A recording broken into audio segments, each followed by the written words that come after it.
So, very good morning, everybody, and those of you who are here on the Zoom this morning, and welcome to all of those catching up on YouTube. Good morning, good afternoon, good evening, wherever you are.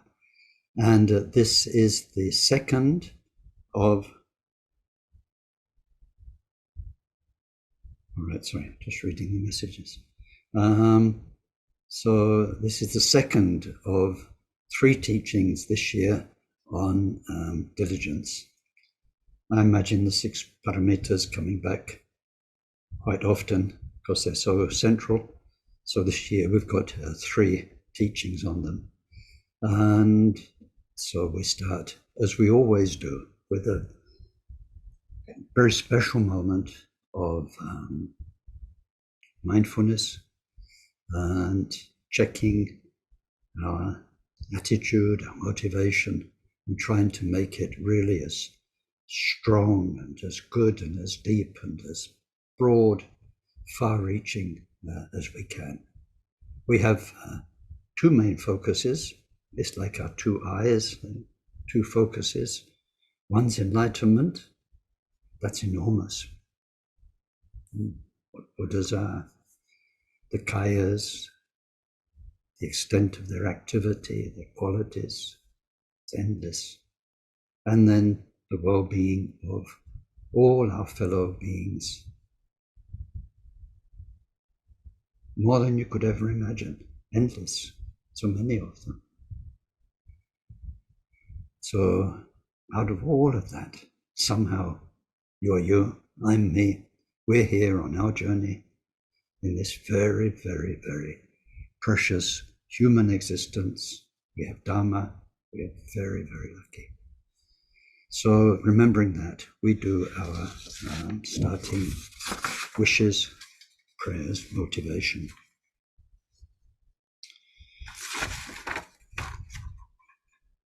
We take refuge in the Buddha, in the Dharma, and in the community of most noble minds. From this moment on, until we reach the very heart of enlightenment. Through the practice of generosity and all 6 transcendent virtues, may we reach total awakening and every enlightened quality to be able to truly help sentient beings so lost in samsara. May each and every being be well, live long, be healthy, be well provided for, have good friends, find respect, live in places of peace and plenty. Most of all, may they practice Dharma. May they each create the causes for those good things to be their wealth in future lives. May they be free from suffering and from creating causes of future suffering. May they discover the natural, sacred well-being that's totally beyond suffering and attain the great equanimity, free of closeness or distance from anyone.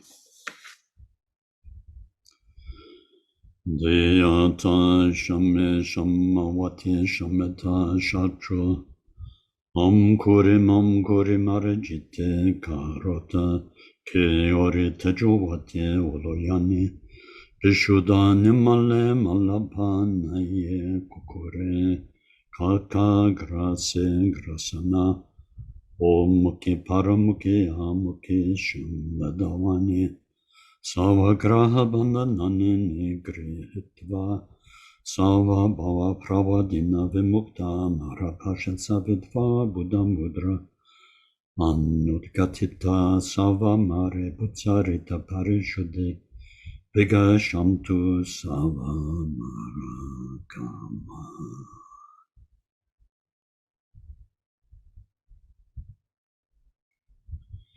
Glorious Guru, source of all blessing, ever present above our heads on lotus and the moon seat, through your immense kindness, ever sustain us, that the accomplishments of our body, speech, and mind flow from you, and we are one.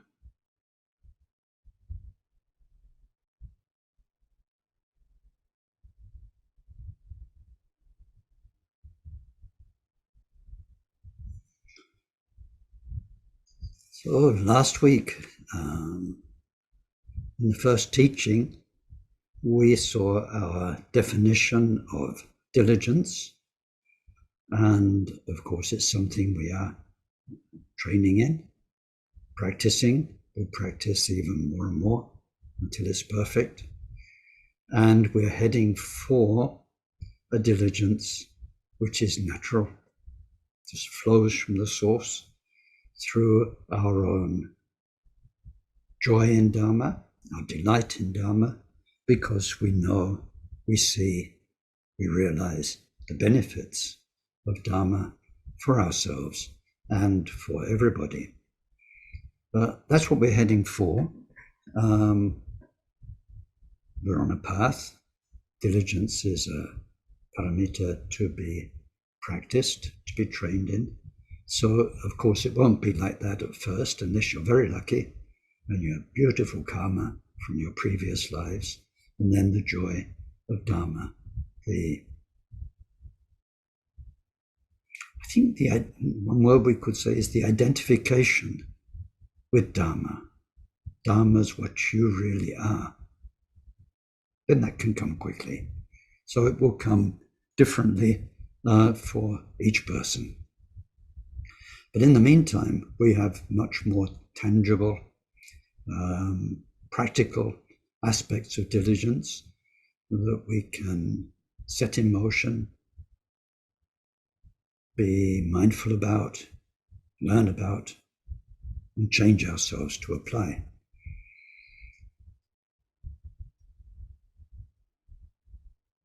There are two words that are relevant to this morning's teaching, or at least how we'll start this morning. One is habit, and the other is identity, which I already mentioned. Identity, how we see ourselves, how we feel ourselves, how we relate to ourselves. And also, in a way, how we project ourselves onto others. But it's mainly me. So I have, and I have had in the past, very comfortable house slippers. You know, house slippers, the kind of shoes you put on at the end of the day, and they're usually quite soft, and they've got molded to your foot, so they're very comfortable. And the other shoes you put on, well, it depends what you're going to do. If you live in Scotland and you're working outside, rubber boots, or you put on very posh, shiny, polished shoes if you've got to go to a meeting somewhere, look good. But at the end of the day, you slip into the house slippers. So we have lots of me's that we live as we go through our day, depending, go to our job, you with the children, whatever it is. But there's kind of a me. I don't know if this makes sense. It's not from a sutra, you know. It's not the house slipper sutra. This is just me giving an example. That you kind of slip into is who you really feel you are. Comfort zone, maybe people call it, that kind of thing. So that's very much based on habit.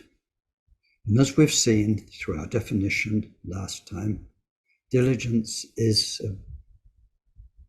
about the Dharma joy, but it's also about being efficient and effective in our life, in our Dharma practice. How to make our Dharma practice work brilliantly. And of course, that's the speciality of Vajrayana, It's part of the bodhisattva path, it's part of Mahayana, but it is powerful means, an accelerated path for those suited to it. And the whole idea is that all the wonderful things in bodhisattva training are brought together inside skillful method to be much more fast acting, quick working. So our bodhisattva path is a path of transformation.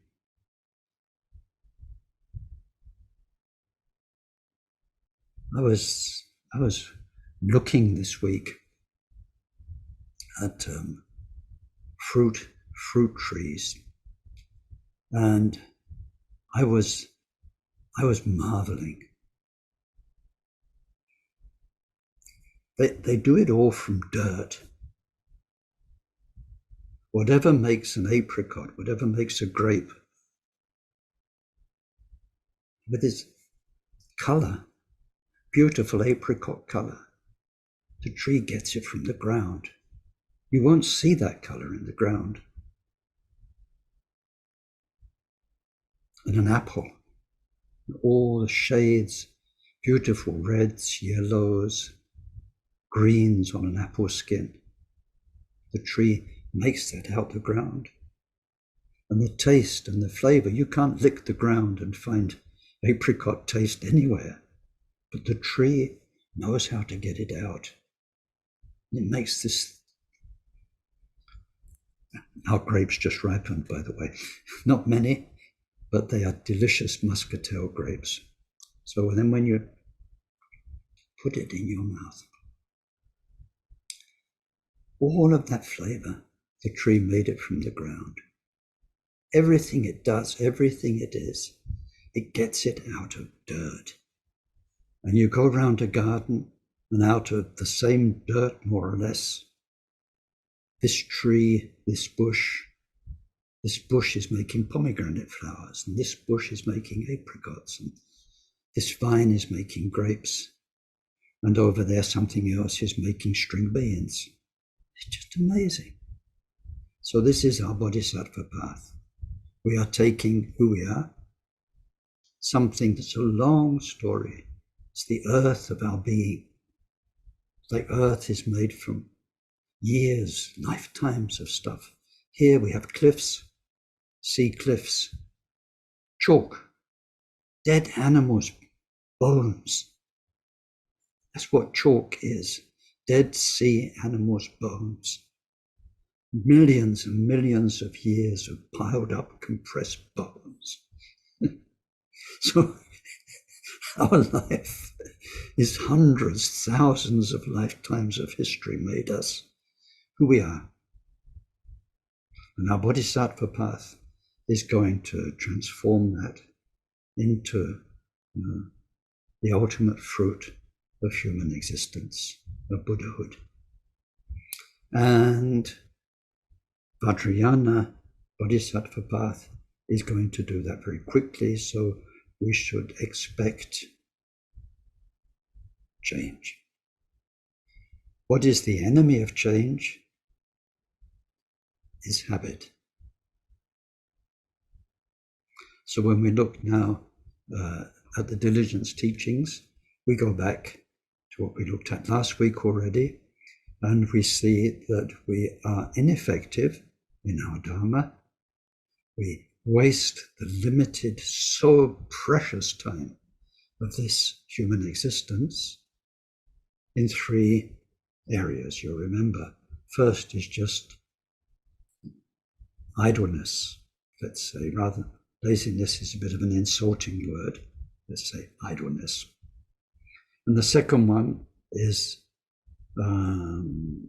weak-mindedness, low self-esteem, not really understanding our potential. And the third thing is the way we invest ourselves in what are called lowly pursuits. So we're going to look a bit more this morning at these. And I'd like to take us back to the text, because this text for the study course, I did spend what can you say, either a lot of time or quality time when I didn't have a lot of time preparing that study course. And I can't really say it better than in the course. That's why I sent it to you. So if we go to page 4, on page 4 of the support document I sent you, it tells us about the 3 ways we waste our time: idleness, underestimating potential, and involvement with lowly pursuits. Time wasting as idleness means being attached to the pleasurable, nice, of letting the mind drift through sleep, idling in bed, lounging around. These are to be given up.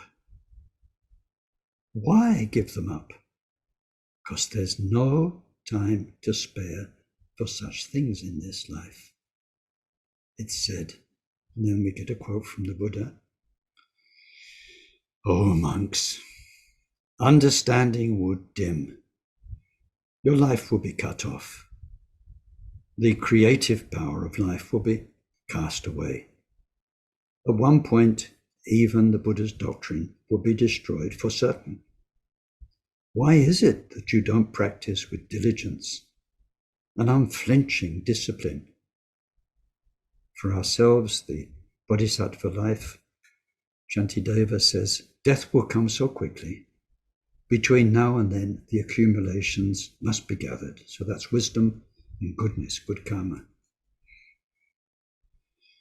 And then Gampopa says, someone may think, oh, it will be all right to gather these accumulations, goodness and virtue, at the end of your life, just before you die. Have a sort of burst at the end, like in a running race of wonderful activity. But when that time comes, there may be no freedom to establish anything. He also says you may feel falsely confident, thinking that somehow death won't happen before you've completed your virtue. Somehow it will all sort itself out, and death will wait until you've done what you need to do in this life. And Gampopa says this is an unreliable notion. A confident mind is misplaced. The Lord of Death doesn't give a hoot, sorry, I'm not reading it. The Lord of Death does not function in terms of what has or has not been done. Therefore, no one, sick or healthy, should feel certainty about this precarious existence. So, of course, we study this when we do these common foundations, precious human life, impermanence. We spend real quality time thinking about these things and realizing the truth of it, and how we have this habitual mentality of feeling we've got the time. And I explained that in the last session about we grow up, we're kids. It's not surprising we have that feeling, because in the time when so much of our mentality is established in our young years, life is so huge. 14-year-olds look old. And 30-year-olds look positively ancient. And then there are those who are way beyond it. Of course, when you're 76-year-old like me, it's not quite the same. And life seems to have gone by like that, just like that. And that's a common thing. So he says, this all being the case, wasting time due to idleness should be abandoned by every possible means. It should be rejected like throwing off a snake that had slithered onto the lap, or like extinguishing hair that has caught fire. So these are two famous examples. If your hair catches fire, you don't sit down and say, now this is an interesting phenomenon. Fire. Yes. want to go look in the mirror, see what kind of smoke burning hair makes. And, oh yes, it's that characteristic smell. And I'm starting to feel my head getting hot now. Of course, you don't do that. You don't say, must do something about this one day. If your hair catches fire, and I must say it's a constant risk I run because I burn lots of night lights on my little shrine here. And I have to be careful because if you hold the night light too close, then you go to light it, the heat from the flame's only this much from all this hair I've got, not to mention the eyebrows, which are in the first line of attack. So it has happened that I've had singed eyebrows from lighting candles and night lights. So of course, when it happens, you just straight away, it's scary. You react immediately. So through habit and allocating so much time to ourselves with a kind of feeling of, I need this, I deserve this, or we got used to waste time horizontally, 45 degrees, or vertically, like we saw last time, lounging around or on sofas or in beds. We have to, when we catch it, now this is the important thing, how do you catch it? Because it's a habit. You catch it through mindfulness. Mindfulness is more and more self-awareness, and self-awareness with your mind full of the Buddha's teaching. That's like the spotlight we shine on ourselves. What's Ken up to now?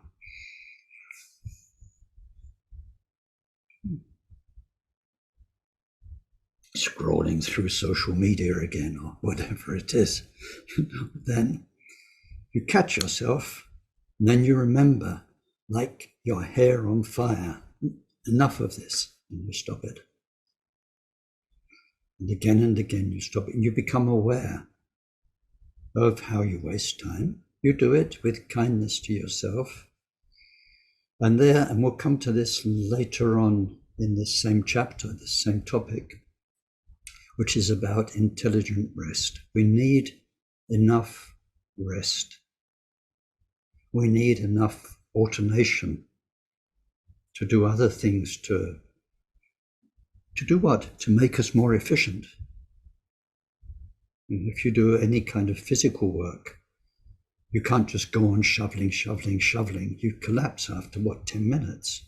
You shovel, take a few breaths, shovel, a few breaths. And then after 5 minutes, quick cup of tea. That way you can shovel as much as you can shovel. But if you just keep shoveling, you'll drop down. So like that, and then it gets more complicated. Our body needs rest. Our mind needs rest. So intelligent rest is part of efficiency. We need enough sleep at night. We need to make our sleep good quality sleep if we can. And then we need to sometimes just relax, because the mind that's trying too hard actually exhausts us, takes our energy, takes our efficiency away.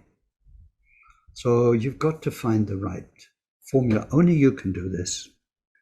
Maybe some help from the outside if you've got a Dharma teacher and friends, but only you can do this. And of course, in practical terms, about applying diligence to our life, one excellent thing is always give it a try. Like, can I do with less sleep? Give it a try for a week. See how much you normally sleep. Take an hour away. And then if you're absolutely useless all day long after that, then maybe it's not a good idea. But if you think, actually it didn't make too much difference, and you enjoyed the extra hour you got, then That's good. So we can always give things a try. Or if we give ourselves a lot of what we call, some people call me time, time for myself, or whatever that means, then we can try giving less, doing less of what we call fun things. And also thinking about it in the meantime. Enjoyment. What is it that turns us on, gives us enjoyment, gives us pleasure, and so on. And then, for the bodhisattva, the real me time, is the time we can invest in awakening our mind, being more peaceful and stable, because we need that to be there for other people, to be better for other people. But generally, we try and get rid of all that useless time wasting through idleness. We remember again and again the snake crawling onto the lap, where you just stand up quickly to shake it off. That's the quote. I mean, it comes from India, where they've got snakes. I suppose it's what you do. I'm never sure. I always remember that early James Bond film where he's got a tarantula crawling across his chest. And that was before the days of computer-generated images. So it was a real tarantula. And Sean Connery was petrified when they filmed that. He said the sweat that was pouring off him was genuine, because they had to let the real big black tarantula crawl across him. Now, I think the wise thing there is don't move.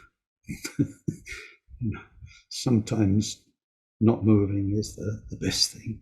But it says if there's a snake, then you throw it off. Okay. You can have fun with that image yourself. So we keep that in mind, get rid of idleness. So now if we go back to the text. Okay, intelligent rest. But then, let's say you do this. You give more time, you find more time. You're less chilled out, you're less time on social media, you're less time in bed.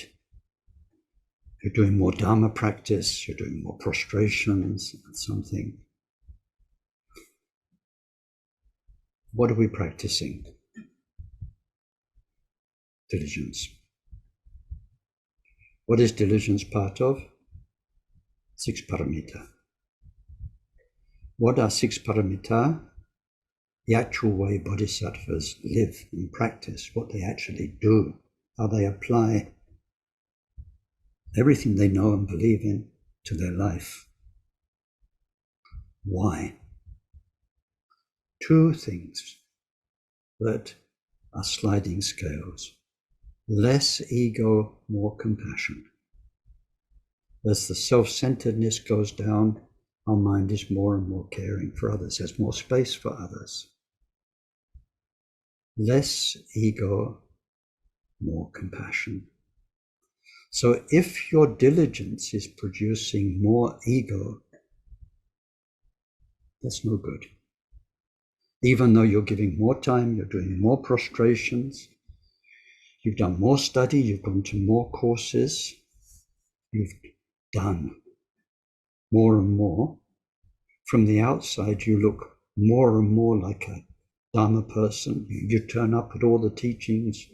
Somehow you can manage to get to India for this, you can go there for that empowerment. You've done this retreat, and then you're doing lots of practice in other people's eyes. But if that's making your ego bigger, if you're feeling better than other people because they don't do so much as you do, some of them only practice half an hour a day. I'm doing 5 hours and I get up in the middle of the night. If all of this is swelling your head That is not bodhisattva diligence. It's you using Dharma, and it's what Gampopa calls upside down diligence. We've got all 6 paramitas have their upside down version. You can be generous to look good, give away lots of money, but it's inflating your ego. That's upside down generosity. And so all the time, as we keep this, so the real snake we are sending off our lap is egotism, self-centeredness. The hair catching fire is that what we just did and what we're doing is making us proud, complacent, all those aspects of pride. So, of course, if we can do both, that's excellent. We can give more time, do more practice, attend more teachings, make Dharma more and more what our life's all about, wonderful, but at the same time, make extra sure that all of that is making us more humble, less proud. We come back to this topic later.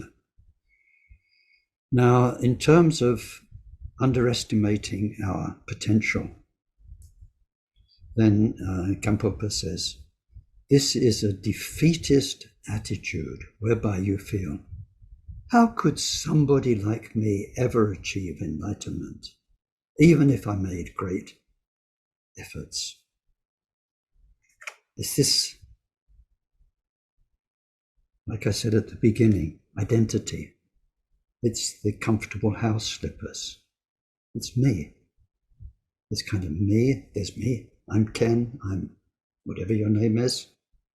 And then there's Lama this and Rinpoche that. And then, there are these people. I see them on Facebook. They do lots of Dharma practice. They go like this. And there's me. I'm doing my best. It's kind of this much. It's kind of this much. So I'd like to tell you about Hakon Rinpoche, because I like telling you about Hakon Rinpoche and his charity work, and called Rokpa International. And mainly as the years went by, it was projects in Tibet. It started off with a handful. It grew at its most to over 100 projects, and each project was a school, an old people's home, medical training, helping orphans.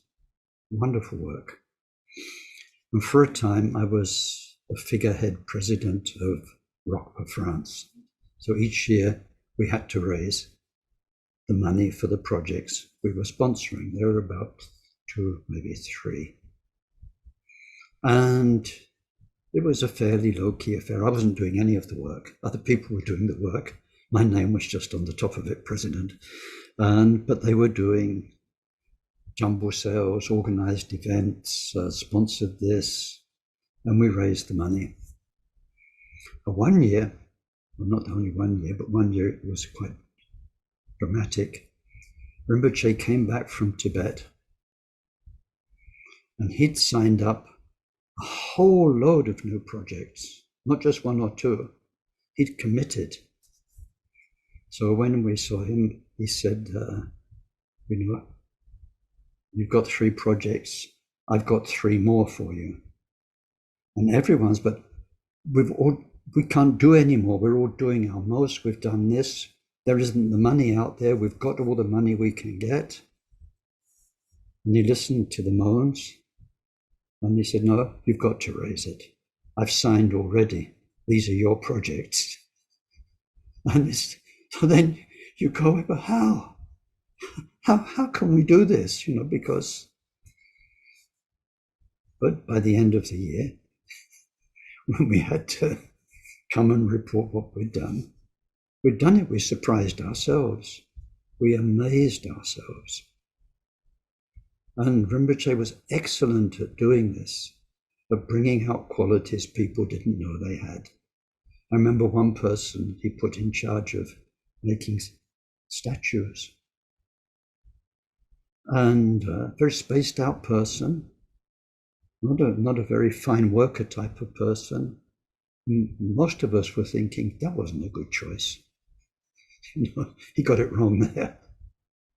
But then that went on to bring out a quality that we hadn't seen in the person. And they made lots and lots and lots of very beautiful statues. Found themselves through doing it. Overcame a lot of things. So that we need to do this to ourselves. This comfortable house slipper, me, little me, just me, kind of feeling. We need courage and to do a bit more and a bit more. I remember while we're still on Rinpoche,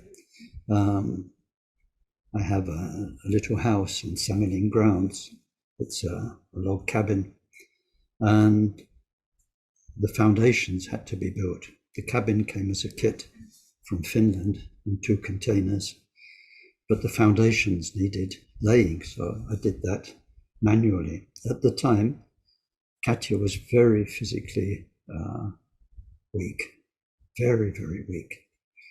And she was just sort of learning to walk a bit, and we walk 100 meters, then come back, rest. And I was doing work with digging in a wheelbarrow.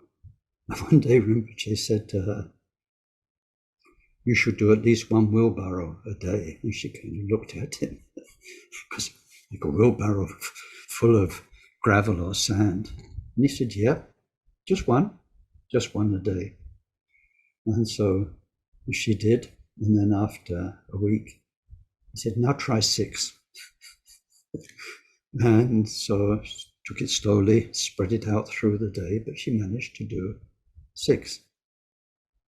So this self-image that we have, we need to expand and find our limits. As we get further, as we go into the next paramitas and meditation practice, your own practice, your Vajrayana practice on various levels, foundations, then it's not about wheelbarrows and fundraising. It's about finding the limits in your journey of transformation, like the tree transforming the earth into fruits. This is very important. I've mentioned it many times before. If that's your limit and this is your safe side, then we need to be working within safety on this side of the limits. If you go that side, you can crash, you can burn out, you never know what's going to happen. So wisely, we need to find our limits, what we can take, often with the help of our teachers, and stay near the limits and testing them. And what do they say these days? Pushing the envelope, I think they call it. Yeah.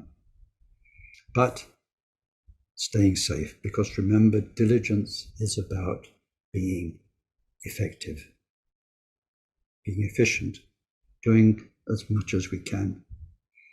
But we need to stay healthy in all sorts of ways, mentally, physically healthy.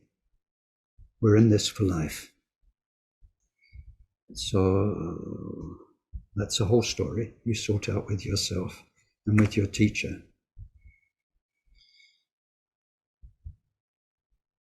So here it says,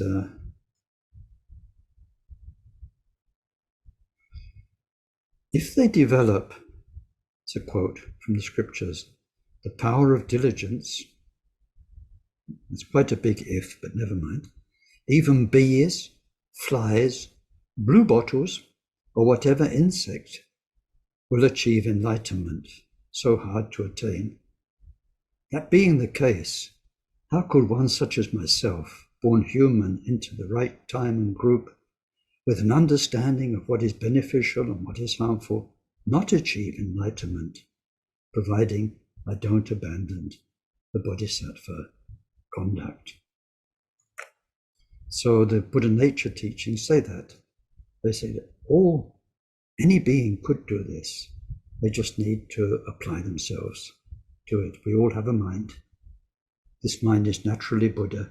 We just have to sort out what's covering up our true nature, our Buddha nature.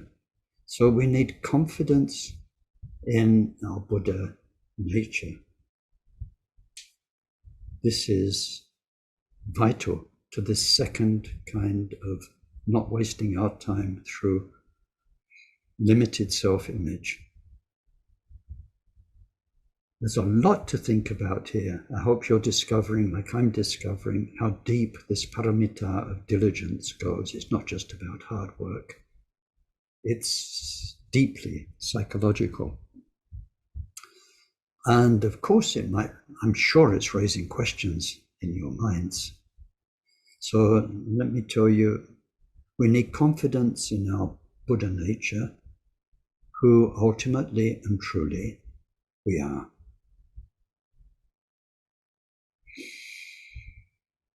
That's behind the whole journey, because we know we have it in us. Everything we need is there, in us. Not on the outside. We don't need to bring it in from somebody else, from somewhere else. What we get from outside is help, instruction. But what we need to become enlightened is already there in us, inside us. Let's go back to nature and to the Buddha nature examples. It often compares it to a seed. I was talking about apricots earlier, but later on today, I've got a couple of apricots which are too past their ripeness to eat. So I'm going to plant them in the ground. You've got the stone and the fruit around it. Put that in the ground. Everything you need to make an apricot tree is there. All the specificities of the apricot tree are there in that seed. Everything we need to become Buddha is in us. All the qualities of Buddha are there. To help it along, that's like what my apricot will need: bit of watering, bit of warmth, bit of sunlight. That's what all the others need: apple trees, rose bushes, weeds. They all need a bit of fertilizer, a bit of water, a bit of warmth. We need the Dharma teachings from the outside, but Buddha is inside. So we need confidence in that. Now here's the strange thing. In order to bring out the Buddha inside us, what we are doing is swapping our habitual identity, the habit, the lifelong habit of me, the way we see me. We're swapping the identity of traditional me, the person, Ken, for the universal identity of the bodhisattva, the good person. Bodhisattvas will do the same things. It's not customized. It's not personalized. We all do the same things.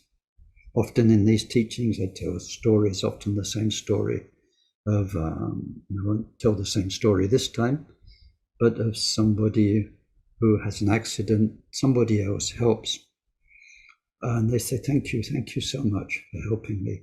And they say, I just did what anybody would do. Now these days, it's not what anybody would do. Most people are taking pictures on their phone as you have an accident, and or then they're walking away because they don't want to get involved or whatever. But the person who says, I did what anybody would do, who has good old-fashioned values of kindness and helping each other, that is a wonderful clue to our bodhisattva identity. We become the anybody who's doing what anybody would do. We become bodhisattva. Nothing special about Ken. I'm just doing what bodhisattvas do. You too. You're doing what you, the bodhisattva, does by being here, and so on. nothing special. But we do shift identity. It helps us to get out of traditional identity, self-centeredness, and into this mind state, bodhisattva, where really and truly you care for everybody. That's what your life's about. We're shifting into that mentality. So I was saying you might be curious because the teachings, and especially in those based on the first turnings of the wheel of Dharma, the Shravaka teachings, the Theravada teachings, if you want to put it into names of traditions, very much tell us about no self, no self, no self. And so aren't we just making another identity by making the bodhisattva? Shouldn't we just be getting rid of all idea of self? And every time we think me, go, no, don't. And every time we say I, no, don't do that, Ken. And like I just said, with the diligence teachings, the hair on fire, but they use that very much in the Theravada tradition. The snake on your lap, to get rid of egotism. Isn't that what we're doing? Every time it feels like me, me, me. Something to think about here. This new bodhisattva identity. The anybody. We're not making a new ego of, in my case, Bodhisattva Ken, wonderful man, great teacher, fantastic person, so kind, and helps so many people. Not that, just doing what anybody would do. Anybody, nothing special. Like the 16th Karmapa, so often said, I'm just a monk. I'm just a monk doing what a monk ought to be doing. Nothing more. It was really sincere. So, as bodhisattvas, and especially exposed to teachings on self, no ego, and having some maybe wrong notion of enlightenment and voidness as nothingness, so the whole thing is just a question of erasing. Like lots and lots of writing, and you erase it. It's not.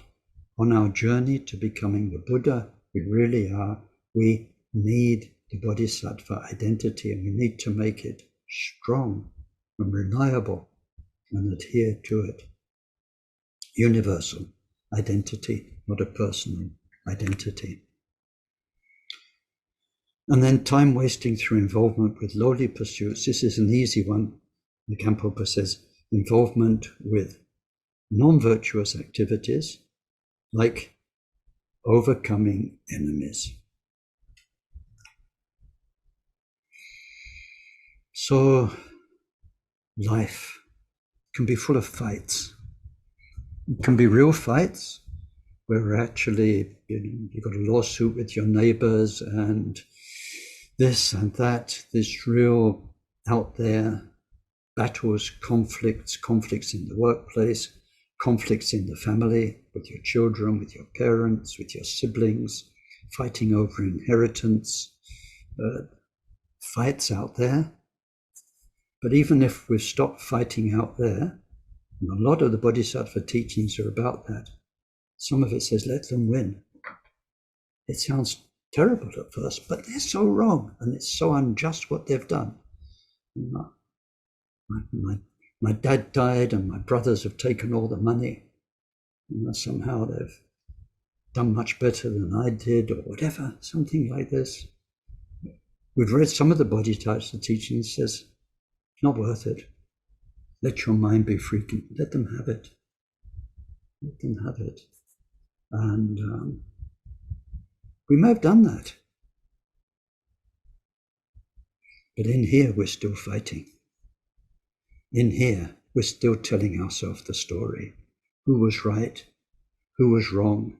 They ought to have done this. We saw this in the last chapter on forbearance. But what is this mind which is still fighting? It's ego. I this, I that, they wrong. Endless, endless. We don't need it. It's just messing up our heart, robbing us of this precious time, making our Dharma less efficient. So this involvement with lowly pursuits is overcoming enemies, amassing unnecessary possessions. I'm the last person in the world to talk about this when I walk around, even just looking around this room, walking around this house, looking at 2 garages and a couple of other outbuildings full of rubbish. I'm the last person in the world to tell you about amassing unnecessary possessions. But what's wonderful about retreat is you realize how little you can manage with. You go into one room, you have just a few clothes, you have enough food to eat, and there's practice. It's wonderful. It's wonderful. And then when you finish the retreat and you go back home and you open the door, ah, my goodness. But we waste a lot of unnecessary time, amassing unnecessary possessions, and so on. And it says, this is the real cause of our suffering. Just stop it. Stop fighting the enemies, dreaming of stuff, gathering stuff. Get on with it. Minimize. Pare it down to the essential. So anyway, I've taken us back over a lot of last week's material. We've examined it on a slightly deeper level, as we must do again and again. We've gone through Gampopa's text. Now, the various aspects of diligence, we get 2 sections in the 7 sections of this chapter. The first tells us what they are, and then the second expands each one of them into detail. So the first one, the various aspects of diligence, straightforward, 3 titles. Armour-like diligence, applied diligence, diligence as insatiability. We go straight to the next section, the essential characteristics of each one. So it says, wear the armour of the attitude from this moment onwards, and until every sentient being has been established in highest enlightenment, I will never lay aside diligence in virtue. There's a quote from the Bodhisattva scriptures from the Buddha, Shariputra, wear this as inconceivable armor until the furthermost end of samsara, whatever it may be, never relax diligence dedicated to enlightenment. So we need it. This first quote is about how we need it, and then we go on to quotes about how others need it. And I mentioned it last week already. It is an attitude. Even if I was the last Buddhist on this planet, and everyone else is involved in conflict, desire, lust, couldn't care less, whatever, I would still do what I do, believe what I believe. So we are deep-rooted in our commitment. And I'd like to read to you the text I sent you, that I've sent several times. It's a few verses collected from Nini Shantideva. This is what we're talking about. This is attitude. We're talking about attitude that we're going to put on now, like armor going onto a battlefield, and we're not going to take it off until the battle is won, until we're enlightened and we've established all other beings in enlightenment. until we reach the very heart of enlightenment. We take refuge in all the Buddhas. Likewise, we take refuge in the Dharma and in the Bodhisattva Sangha. This could be a whole talk in itself, those 4 lines. What does it mean until I reach the heart of enlightenment? Not enlightenment, the heart of enlightenment. In our case, in our Kagyu tradition, until you are introduced to the Buddha nature of your own mind and discover the living truth that we are Buddha by your Guru's kindness. So until we reach that state, then we take refuge. We need to understand what taking refuge means. What are we looking to as our main inspiration in life, main source of strength in life? We look around, when we do this is all in the refuge teachings. We need to go back to them and see, what do people take refuge in? They take refuge in family, some people. Family is everything for them. Some people, it's career, like political career. They neglect their family, they neglect their health, they neglect most things, except maybe the golf, for their political career. Getting up and up the ladder, doing more and more political things. That's what they take refuge in, politics. For some people, it's their bodies and sport and exercise and physical prowess. And everything's in there.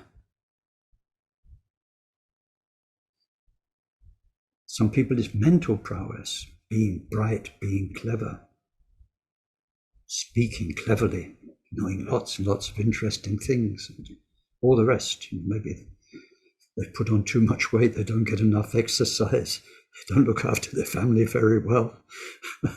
They're not really interested in making progress in their job, but they're really curious and learn more and more. They devour Wikipedia. And they're really interested. Whatever it is, people invest themselves. They take refuge in different things. We need to look around ourselves and look at ourselves to see how that investment works. What becomes the most important thing? What counts for you the most? So we take refuge, it says, we take refuge in all the Buddhas, and then the same Dharma and Sangha, Bodhisattva Sangha. We really believe they are there. Tara, Chenrezig, all the Bodhisattvas, our companions. And then we make this deep commitment, just as the Buddhas of the past first resolved to reach enlightenment, and then progressed stage by stage through the different levels of Bodhisattva training. So in the same way, I also cultivate a mind intent upon enlightenment. Intent. How intent are you? How intent is Ken? I also cultivate a mind intent upon enlightenment for the good of each and every sentient being. That's why we're doing it. And I too shall progressively practice that training. Now my life is fruitful. I have achieved true humanity. Today, I'm born in the family of Buddhas. Today, I became heir to the Buddhas. Now, no matter what is required of me, I will act in accord with this, my family, my kindred family, my real family of Bodhisattvas, and will never do anything which might sully this faultless and noble life. So this is some of this armor that we're putting on, this attitude. Now this is who I really am, what I'm really doing, what I take refuge in, what I will become. The main reason that we can intensify this, like I said, are you intent upon enlightenment? Sure, you'd like it. I mean, we'd all like it. But are you intent? Are you intent? I love that word. It's like intense. Intent people are intense about enlightenment and so on. I often think here of migrant workers in Marseille, which is not very far. There are people from Africa, Maghreb, Northern Africa, people from Central Africa working. And what they earn very often goes back to their family, to their villages. Some people are keeping half a village going. They live on the simplest food. They have poor accommodation. They work all the hours they can, but from the heart, because they know their children, their wife, and other people in the village, their parents, all of them, are staying alive, eating well, getting opportunity. For me, that is very, very, very, very moving. These people, how hard they work and how they really are part of a community, whether the community is their own family or a bit more the village, extended family. They don't feel like me, they feel like us. And they're the one with the opportunity to work that the others don't have. It's inspiring. So like that, we are bodhisattvas. We have the opportunity to, like all the Buddhas and bodhisattvas in the path, now we're in that family. We can become intent about enlightenment, and step by step we can follow the path like they did. So I think appreciating the value for others by recognizing, as we do take time to do in the foundation practices, the enormous suffering all around us in this world, in the valley of tears, in other dimensions we can't even experience. So much suffering. And in the future, we can do something about it, help. That's why we are practicing. So that motivation. Now when it happens and the feeling arises and your heart is warm and you realize what a beautiful, tear-provoking thing it is that there are bodhisattvas in this world doing this. When that awakening comes, then some more verses. It says, what happened to me? I'm like a blind person who found a jewel in a pile of rubbish. Before we didn't see it. Pile of rubbish is our history. Right? But in there, there's a jewel to be had. It's like the earth. All that history can become the earth that's transformed into fruit. Just like a blind person finding a jewel in a heap of rubbish, somehow this bodhicitta, this most beautiful of all minds, has arisen in me. It's the elixir of life, produced to vanquish death in the world. What a beautiful saying. Death in the world. It's like in Christianity, when Jesus says, he's saying to people, come along with me. And saying, yeah, but there's a funeral. And he says, leave the dead to bury the dead. I offer you life, but it's spiritual life. It's an awakening. Life immersed in worldly existence is like death. So this bodhicitta is the elixir of life to vanquish death our mind dying again and again, each moment, into worldly preoccupations. Bodhicitta wakens it up. The 6 paramitas are all about that when we looked at the paramitas in general. Getting out of the stream, awakening. It's an inexhaustible treasure, eliminating the poverty of the world. So all our worldly strivings, and especially what we realize on our deathbed, is such tiny richness compared with the love in your heart of bodhicitta. Oh, I know what I wanted to do. This is quite serious.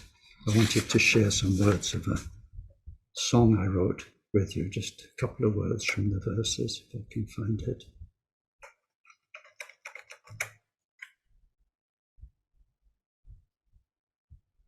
So we just saw the line, it's about the wealth that dispels the poverty of the world. So it says in my song, we don't perceive the pain of running round in vain, pursuing passing joys, this precious chance destroyed.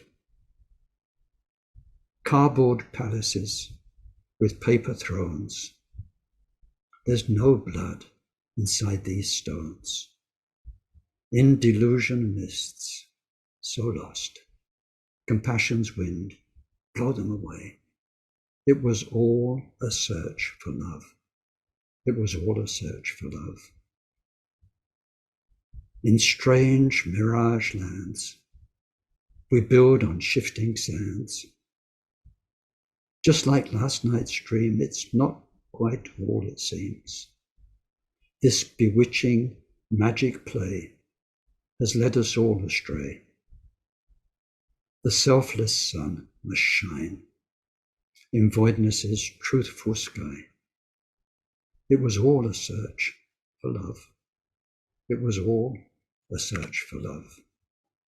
So anyway, that's from Ken's songs. But now in bodhicitta, we find pure love. It's wonderful. And then one more, because time's ticking by. It is the supreme medicine that alleviates the illness of the world. Oh, now this could be a whole Ken talk too, because especially when we studied Tibetan medicine, we studied the immediate causes of being unwell, the longer term causes, past life causes behind the longer term causes, and then in the end, our mind poisons behind it all. So we see it, we live in a world that is poisoned just now. The actual earth is poisoned, the water is poisoned, the air is poisoned by what human beings have done, because they are poisoned by desire. They want more and more and more. They're not satisfied with little. It is sick when we are sick physically, and the materialistic mind has propagated so much, is sick. And here we find the medicine about being selfless, about being satisfied. But this is such a huge topic. So anyway, I'll leave that. I sent you the rest. Please think about each of those lines. They're very deep. They're very, very, very deep. They're not just nice words praising bodhicitta. Bodhicitta truly is each of those things. A wealth, it's a medicine, it's a light, it's wonderful. So this is the armor that we wear.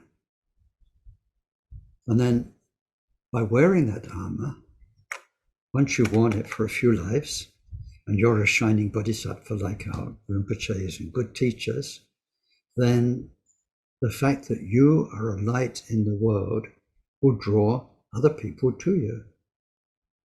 Like all the people our teachers have helped, like on Rinpoche, what in Dharma, quite directly maybe about 20,000 indirectly, many more. One person, 20,000 people through what he did. Drawn to him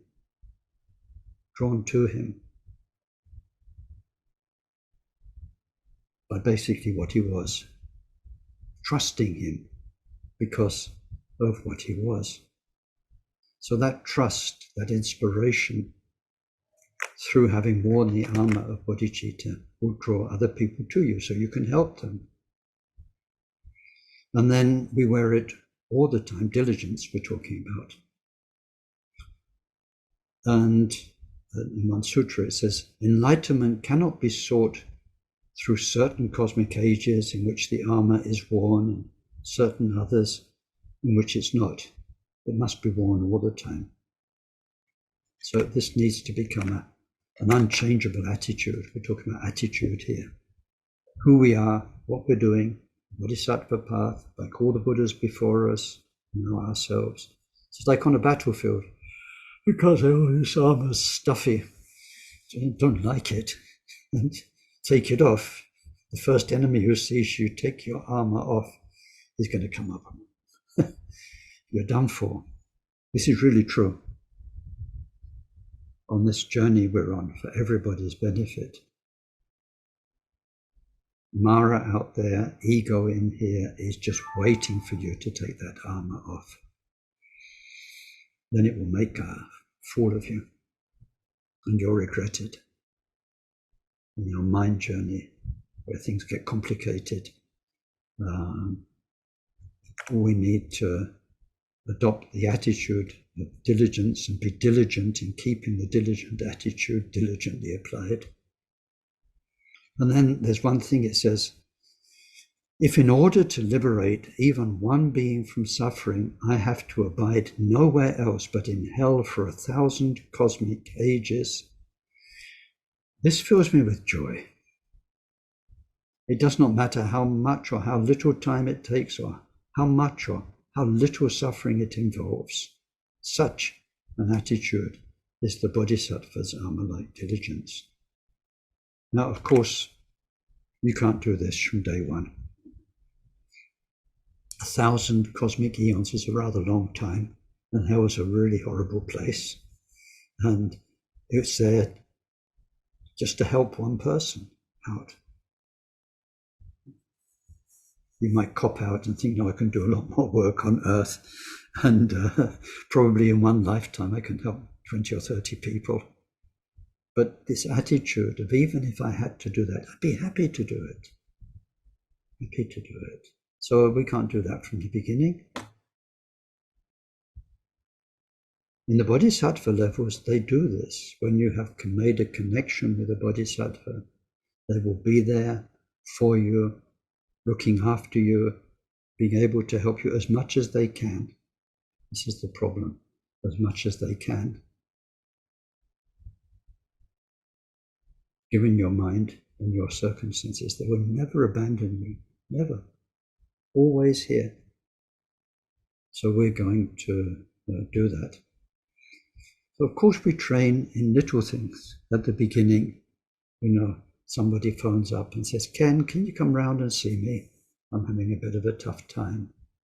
Or can we talk? I get a text message, can we talk? And then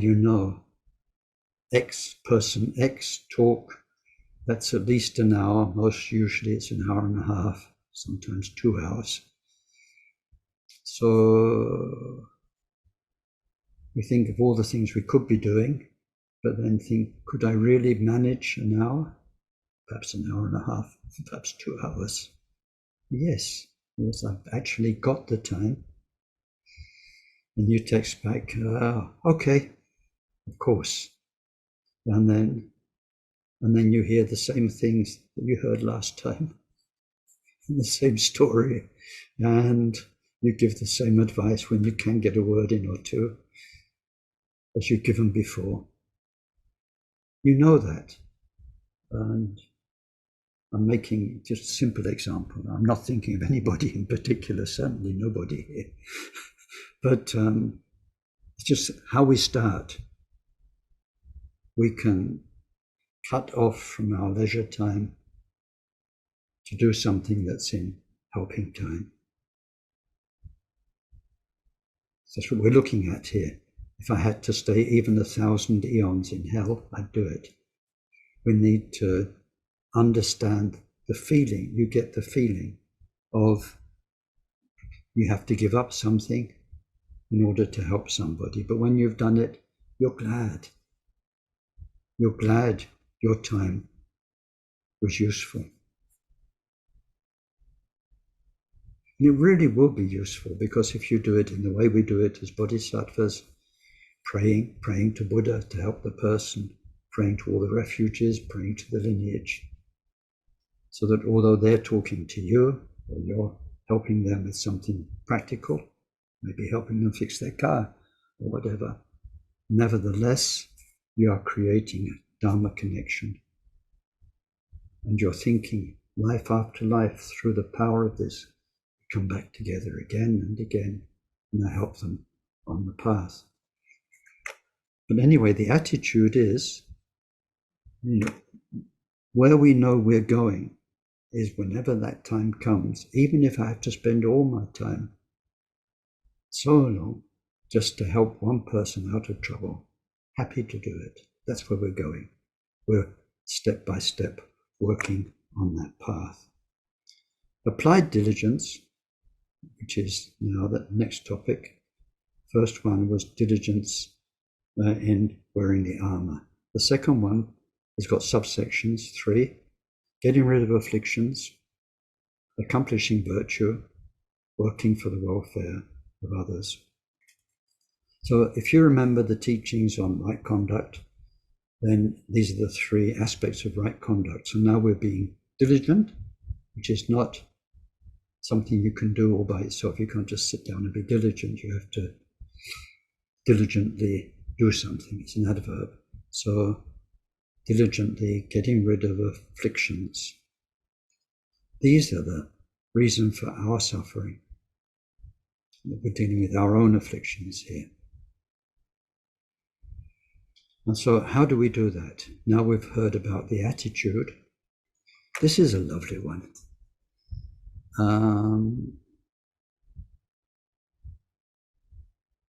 I don't know if it's real or if it's in our great bodhisattva teacher's imagination. But anyway, it's a nice image. You are a lion among foxes. So, I don't know. Lions are, they're cats, aren't they? Cats are killers. So not everything about lions is good in real life. But here we're looking at attitude, and it's you're strong, confident. Nobody messes with you because you're stronger than all of them. So you're relaxed. If needed, you've got the muscle power.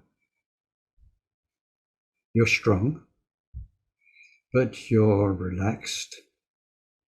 And sometimes all you need to do is just growl to send what away? You're a lion among foxes. How are foxes? Well, in these literary images, foxes can be quite nice too, but in these literary images, foxes are cunning, crafty, devious, work at night, and that kind of thing. So we're looking here at the mind's afflictions. How does our anger get us? How do our lust and passions get us? They're crafty. Work by night, they work in the darker side of our consciousness, and they come in and they get you. They make you jealous, they make you proud, all these things. So these are our foxes, various types of foxes in our mind. But the bodhisattva in our mind is the lion. Hunts at daytime in the light. So when the foxes come, we just go like that, and the foxes run away, tail between the legs. So our bodhisattva mind, this attitude, no, I'm a bodhisattva, I'm getting enlightened. I'm out of that rubbish, traditional me. So when we see our jealousy coming up, let it run away. And when our pride comes up, let it run away. So that's how we deal with it. And that's from the Shantideva's teachings, lion among foxes. In that, when we do mandala offering practice, we have in our 37 things we offer, we have what's called the precious general. This general, this guy, is so frightening, the enemy surrenders when they see him. So in fact, your kingdom never needs to go to war, because the general, he's got, I'm sorry about the guy in Russia who was just killed, but he was a scary character, right? And so you wouldn't want him as an adversary. You wouldn't tangle with him. So in the offerings, the precious general is just so good at all the martial arts. He's such a good tactician. He's got his army behind him and so on, that your kingdom is always safe. So like this, the lion amongst foxes, or like the precious general. And then there's another thing about being mindful and aware, being vigilant in terms of your bodhisattva mind and your own mind poisons. And there's a couple of examples, we can put them together. There's one, we are as careful, I mean, this is mindful and as aware and as vigilant, as somebody walking with a pot of hot, very hot oil balanced on their head. You know, these wonderful people who can walk along with pots of liquid on their head. So here you've got hot oil. You know how even cold oil stains your clothes. You can't afford to spill it. This is hot oil, which is going to burn you. So then when you walk, how carefully you walk. Another image is if there's an enemy who's got a sword, a very sharply pointed sword on your jugular vein or on your neck, you can feel it sort of pressing, and you are told to walk. So how carefully you're walking and following instructions, because it only takes that much and you're dead. I've not had that experience, but I have been held up at gunpoint at night in Afghanistan. And it was very similar. You are actually looking down a gun barrel, and you know that just that far down the barrel is a piece of copper that could be inside you if you do the slightest thing wrong. You are so awake and vigilant. So here we put the two images together. You're walking along with a bowl of hot oil on your head, and you've got a sharp sword. How careful you will be not to let your 5 mind poisons take you over yet again. How you will identify with the lion, with the bodhisattva mind, the noble mind. Diligence in the practice of virtue, which is our next one, that was diligence in getting rid of negativity before. Now, in the practice of virtue, the good things, involves striving hard in the 6 paramita without any regard for life or physical well-being. So this is what we're aiming for, step by step. And this has 5 sub-aspects, and I think there we need to leave those to next time is in 2 weeks' time. I think next Saturday is the first Saturday in the month. So we have, for those doing it, the regular Tonglen practice. And so we meet again for diligence teachings in 2 weeks' time. So then we'll look at these 5 aspects of applied diligence, diligence applied to doing the good things, applied to virtuous activity. So thank you very much for your diligence. And let's dedicate any of the goodness we made today to the welfare of all sentient beings, but most specifically their welfare through our own development, step by step, stage by stage, on our own journey, just like all the Buddhas of the past. May whatever virtue was created by this session contribute to the state of omniscience being attained through the main enemy, mind's defilements, being completely defeated.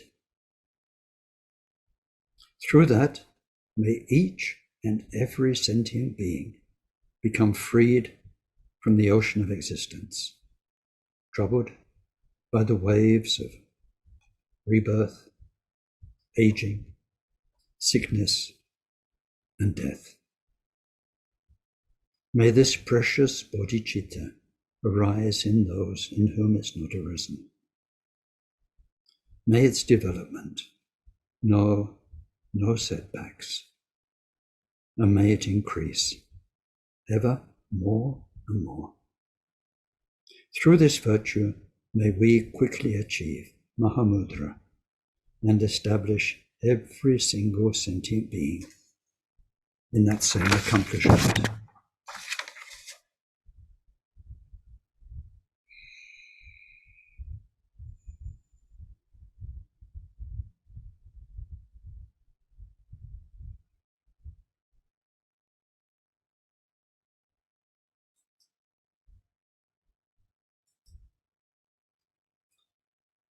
So over to you.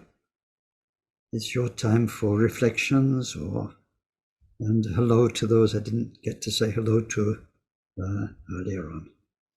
I can see you now. Thank you.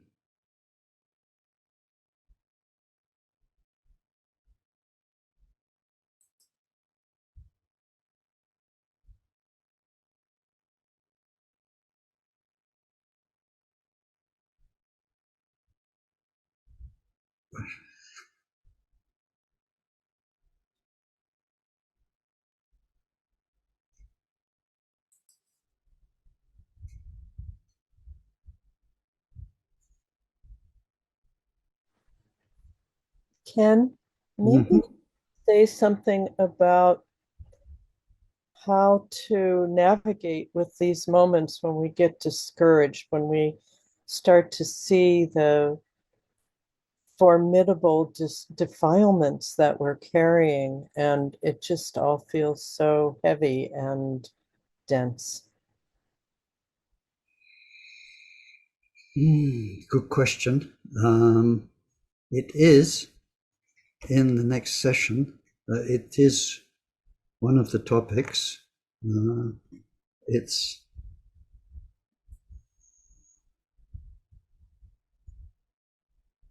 in these 5 aspects, it's diligence as being unshakable.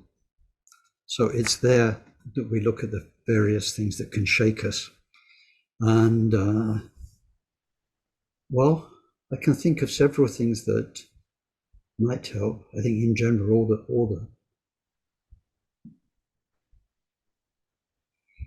I think a Buddhist scholar, a Khenpo, would say that everything that happens to us through those 3 steps of study, reflection, and meditation will help us in those times. I think one thing that's very important to know is that as we progress, we'll become more and more aware of the darkness, the afflictions inside ourselves. Many people have the feeling I'm getting worse as I go along.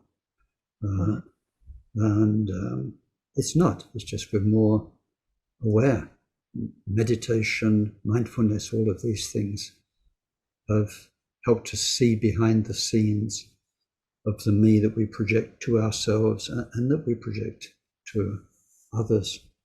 So I think to see it as a good thing, and especially in Vajrayana, then the afflictions are very much like I was talking earlier on about the earth that's transformed into a tree and leaves and especially fruit, something so beneficial and so unexpected when you see what it comes from. So in Vajrayana, each of the mind poisons is the raw material for beautiful transformation, really and truly transformation. And in fact, it's in the next paramita, which is meditation. If you see the program, we've got quite a lot more sessions with that. And it's because we go through the mind poisons one by one and see which meditations we do to remedy them. So I think there's a reason to kind of rejoice that we are more aware of them, because we're getting down to the actual, what they call it in English, nitty-gritty, the real work of spiritual progress, which is understanding who we are inside. I mean, we're not looking for trouble, we're not looking for poisons, we're not creating the anger that's in us, or the self-pity, or the resent, and all those things. We're not creating them, we're just finding whatever's there, but there will be a lot there. We can be joyful that we've found it, and now we've got the real stuff to work on that makes, in so many faiths, not just Buddhism, that makes the real spiritual progress. We've faced our darkness, we've overcome it, we've turned it into light, and that way we've gained the experience whereby we can know and feel with our hearts the darkness that other people are going through, and we can understand what they're putting up with. So I think even when it's like that, we can find joy. I think also it's sometimes time for intelligent rest, and just so that we don't get too pickled in our own situation, because you can just, if we're just getting down and down and down and down and darker, and we don't have the means to do something about that and transform it, then that's not going to help really anybody. So we need to get perspective somehow, just stop, do something quite different, do whatever we know works for us as refreshing, and very often simple things, going for a walk in nature. Doesn't really matter what nature, it doesn't need to be a bright spring day. It can be a powerful winter rainstorm, but it's different. You can go out and enjoy it.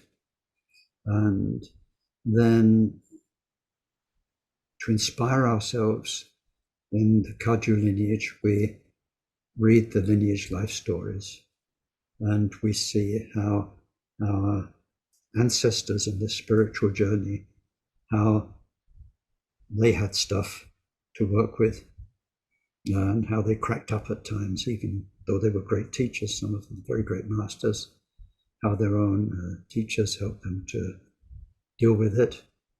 And see, there's not just the example that we can try and apply to ourselves in there, but there's also what I call the blessing of what they did that somehow supports us very, very much. I've found so much support from Milarepa's presence. Of course, I never met him. I missed him by almost 1,000 years, quite a few thousand kilometers. Our lives didn't coincide, but nevertheless, there's something in there. So that's another thing that we do. And then, of course, the other thing is, if it's prolonged, if it's really difficult, then sometimes we need a teacher's help, some kind of specific advice. Because if we are up against something that's strong inside us, then if we can't get the perspective, sometimes the perspective from the outside can be very, very useful, very helpful. I don't know if that helps. Thank you. It's a wonderful response.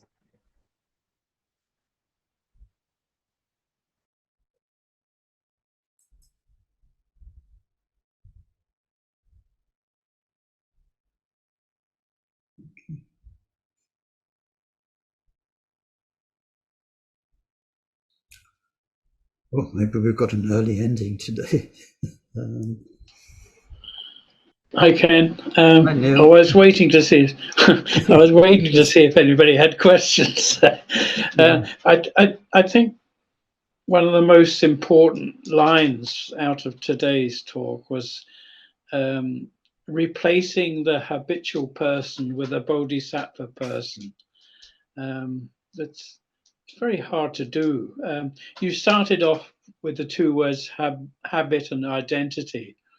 And you mentioned the house slippers, and in previous talks you've talked about, we tend to have this view of we are just in one life. No matter what we think about the teachings, that's what we tend to think, as opposed to the sort of bodhisattva view of that we have many lives, far too many perhaps. And also, there's something we've talked privately about. One can take refuge in teachers and the Sangha, but the key word I think there is what you used today is the Bodhisattva Sangha. And many people, myself included, don't see them. We might intellectually think logically they must exist because of our understanding of the teachings, but it's very hard to see. And yet I know some people, and you know who I'm talking about, like they see them all the time and they live with them. So I think this is the key of today's talk, is this replacing the habitual person with the bodhisattva person, and how we see ourselves. And I just feel that that's the hardest thing to do sometimes, or a lot of the time. That's the journey, though. I mean, once as this shift is what it's all about. Diligence is a tool in that, learning bodhisattva generosity as opposed to just regular generosity and so on. They're all tools, but this shift of identity is what it's all about. And that's why all of the teachings, everything we learn, and then the practices we do, and it's why I tried to dwell a bit in that page of bodhisattva wishes that I sent out to people on the course, why I dwelt a bit about, on the refuge. When we take refuge, it means we really believe they're there, the Bodhisattva Sangha, not just as some kind of mental icon and role model or benchmark for ourselves, but really there. And I remember so many times Akon Rinpoche would tell people that, he would say, Guru Rinpoche is always at your doorstep.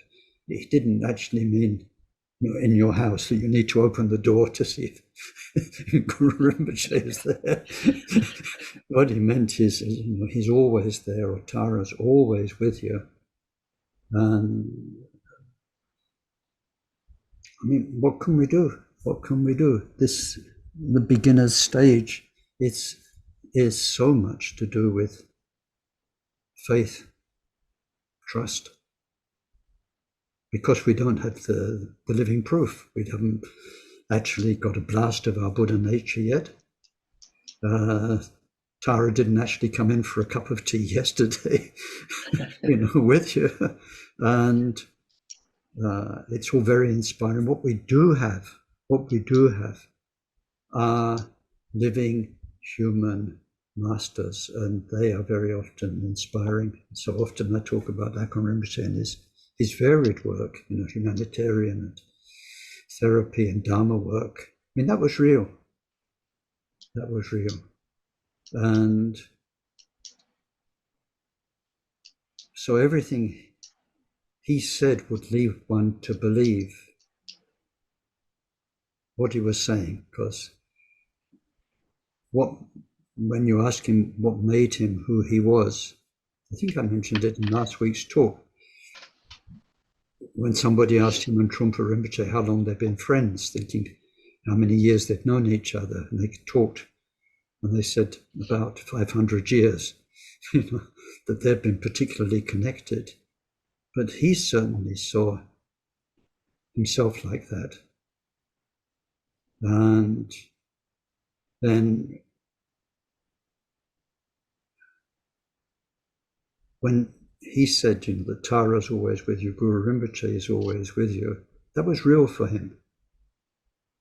And because he embodied what we believe in, as good human beings, because he lived it, and the other good lamas, they all live it, they're living proof, then we kind of can believe, I think, what they say.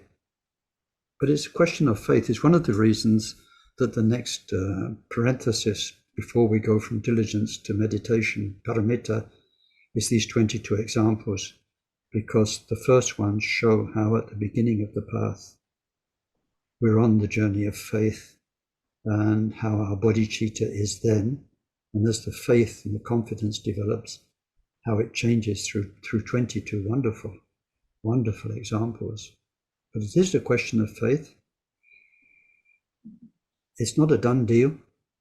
Some people have faith and lose it, and then they've lost their Dharma path this life. I got what was it? A message the other day, 3 days ago. It was, do you remember so-and-so who was on the 16th Karmapa's journey around Europe with you? So this is going back to 1977. That was all the question from somebody I've not had real life contact with and didn't know. So I wrote back, said, yeah, I remember him very well. He's somebody who on the tour in 1977 became a monk. A very nice guy. I said, lovely man. He was a really soft, lovely man. And so then I wrote back, and then I got a reply. Said, yeah. Well, after the tour, he was Australian. He went back to Australia. He set up a center and so on. But then, about 25 years ago, he became a born-again Christian. And he was planning to take a whole load of Bibles to Tibet. So, faith, I mean, that person I would never have expected, because he seemed so ideal. Some people you meet, they're like born monks, who become monks. You think they've found what they always ought to have been doing. Some people, when they become monks or nuns, you've got your fingers crossed, thinking, well, good luck. But other people, it's like they're kind, they're gentle, they're quite selfless. They can handle solitude fine. They don't need distractions or other people very much. You think, oh, great, you found your slot. So he was like that. So. And then actually, it's the sad thing is, why did he give it up? There's two reasons. One is that one of the Kaju lamas, not Karma Kaju, but a Kaju lama who was big in Dharma in Australia, and living and wearing the monk's robes, he realized that he wasn't celibate, and that he was following a sort of half Kaju, half Nima tradition, but that really made him lose trust. And then another Lama who he thought had been sent to Australia by the 16th Karmapa. So he gave him a lot of help. Then it turned out that he wasn't actually sent there to do what he did. He'd actually run away from Rumtek. So these two things were enough to stop his years of Dharma practice. Then he became a born-again Christian. I mean, I wish him well, and maybe that was fine for him. But at the beginning, it's a precarious path, and faith is a wonderful thing, but it's not guaranteed. But then the time comes when you will meet Tara, you will meet Guru Rinpoche, Medicine Buddha, and or experience is going in that direction. Like if I can share some of my own early experiences in Sammeling, it's not too late. Just in the very first years, I had very material jobs. I was looking after the livestock, 6 chickens, a couple of yaks, and peafowl, and then doing jobs, material jobs, because I'm quite good at handyman. And I was doing one job at the far end of the garden, and Rinpoche was walking around Johnston House. So there was about, 100 meters between us, I suppose. And then it sounded like he was shouting at me, but he wasn't saying a word. He was, how can you say, telepathically saying, Ken, use your mind, because I was not using my mind mindfully and correctly in the job I was doing. But I looked, and like he wasn't saying anything. He certainly wasn't shouting. And then after that, for a short time, I saw him as Buddha, with the mound on the head and so on. And I realized that behind this short, young Tibetan body, mind, that was Shakyamuni's mind. So it didn't last. I would like to have always seen him like that ever after. It was a moment, but the faith was awakened because I realized this telepathic power he had. Just to walk around the corner, immediately see where my mind was at, how I was doing my job in a very unmindful way.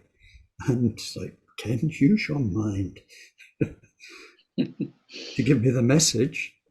And then that kind of opening and shock helped me for a moment to see another dimension of him. Things like this will happen, but you can't say when and how.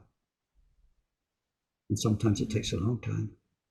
And that's why faith and refuge is so important. Thank you so much for that. This word faith is very interesting. I remember many years ago at Samyeling, there was a talk or debate, discussion between one of the students and Taisi Tupa. And they were disagreeing about faith. And it ended up that in the Christian world, faith tends to be used in the sense of blind faith, that you're told, this is it, you believe this, you have faith in this, and don't question it. That's me paraphrasing. Whereas, and that's the sort of faith that the student was talking about.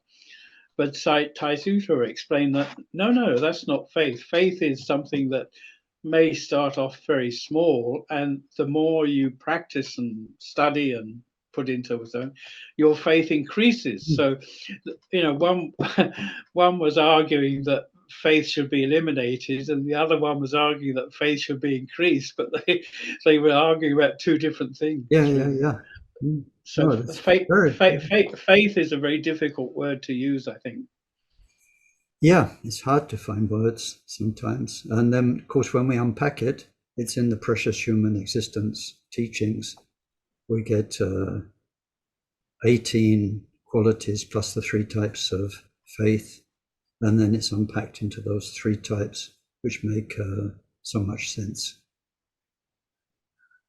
Okay, everyone. Well, I'll let you go and see you, some of you next week and some of you in 2 weeks' time when we finish our little journey into diligence. Take good care. Be well.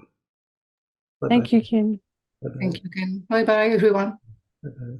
Thank you, Ken. Bye-bye, Thanks so everyone. much. Bye, everyone.